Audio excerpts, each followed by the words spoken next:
ನಮಸ್ಕಾರ, ನಾನು ಮಹೇಶ್ ಶೆಟ್ಟಿ ತಿಮರೋಡಿ.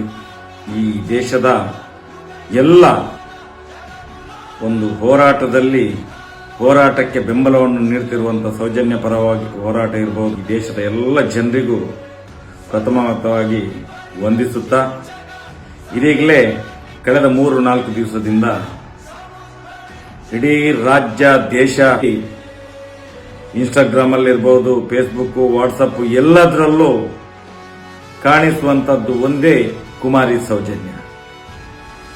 ಇದು ಕಳೆದ 13 ವರ್ಷದ ಹೋರಾಟದ ಫಲಶ್ರುತಿ.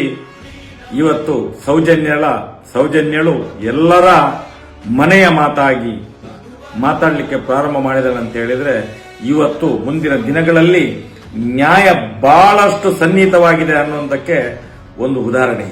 ಸಮೀರ್ ಅಂತ ಒಬ್ಬ ಹುಡುಗ ಒಂದು ವಿಡಿಯೋ ಮಾಡಿ ಬಿಡ್ತಾರೆ. ಅದರ ಬೆನ್ನಲ್ಲಿ ಏನಾಗಿದೆ ಅಂತ ಹೇಳಿದ್ರೆ, ಅವರಿಗೆ ಎಲ್ಲ ಈ ಅತ್ಯಾಚಾರಿಗಳ ಪರವಾಗಿ, ಈ ಕಾಮಂದರುಗಳ ಪರವಾಗಿರುವಂತ ಬೆದರಿಕೆ ಹೋಗ್ತದೆ. ಲೀಗಲ್ ಟೀಮ್ ಇಂದ ನಿನ್ಗೆ ನೋಟಿಸ್ ಬಿಡ್ತೇವೆ, ಅದು ಮಾಡ್ತೇವೆ, ಇದು ಮಾಡ್ತೇವೆ ಅಂತೇಳಿ ಇವ್ರಿಗೆ ಎಲ್ಲ ದಿಕ್ಕಿಂದ ಕಿರಿಕಿರಾಗಿ ನಿಲ್ಲಿಸ್ಬಿಟ್ಟು ಪುನಃ ಆ ಒಂದು ವಿಡಿಯೋವನ್ನು ಪ್ಲೇ ಮಾಡ್ತಾರೆ. ಈಗ ಈ ಹೊತ್ತಿಗೆ ಆಗುವಾಗ ಅದು 1 ಕೋಟಿಗಿಂತ ಮೇಲೆ ಹೋಗಿದೆ. 1 ಕೋಟಿಗಿಂತ ಮೇಲೆ ಹೋಗಿ ಆಯ್ತದು. ನಾನು ಹೇಳುವಂತದ್ದು, ಇವತ್ತು ಜನರಿಗೆ ಆ ಧರ್ಮಸ್ಥಳ ಗ್ರಾಮದಲ್ಲಿ ಆದಂತ ಅತ್ಯಾಚಾರ, ಕೊಲೆ, ಸುಲಿಗೆ, ವಂಚನೆ, ದರೋಡೆ ಎಲ್ಲಾ ರೀತಿಯ ಅಕ್ರಮಗಳನ್ನು ಬಯಲಿಗೆ ಎಳೆದಂತ ಒಂದು ವಿಡಿಯೋ ಇವತ್ತು ಇಡೀ ವಿಶ್ವಕ್ಕೆ ಮಾದರಿಯಾಗಿದೆ. ಮುಂದಿನ ದಿನಗಳಲ್ಲಿ ಆ ವಿಡಿಯೋವನ್ನು ಯಾರು ನಿಲ್ಲಿಸಲಿಕ್ಕೆ ಪ್ರಯತ್ನ ಪಡ್ತಾನೋ, ಒಂದು ಎಳ್ಳಿನಷ್ಟು ಇವರಿಗೆ ತೊಂದರೆ ಆದ್ರೆ ಮುಂದಿನ ದಿನದಲ್ಲಿ ಇದಕ್ಕೆ ನಾವು ಏನಾದ್ರೂ ಉತ್ತರ ಕೊಡ್ಲಿಕ್ಕೆ ಪ್ರಾರಂಭ ಮಾಡಿದ್ರೆ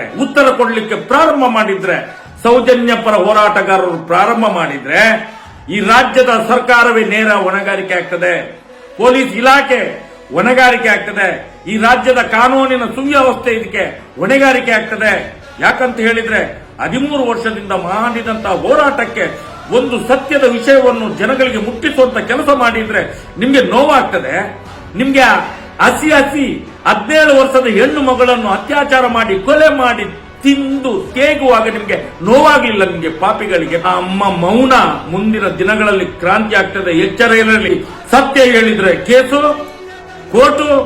ಮುಂದಿನ ದಿನಗಳಲ್ಲಿ ಯಾರ್ಯಾರು ಅತ್ಯಾಚಾರ ಮಾಡ್ತಾರ ರಸ್ತೆಯಲ್ಲಿ ಬಂದು ಖಂಡಿತ ಹೇಳ್ತಾರೆ ನಾವೇ ಮಾಡಿದ್ದು ಅಂತ ಹೇಳಿ. ನೋಡ್ಬೇಕಾದ್ರೆ ಎಚ್ಚರಿಕೆಯ ಕರೆಗಂಟೆ ಇದು.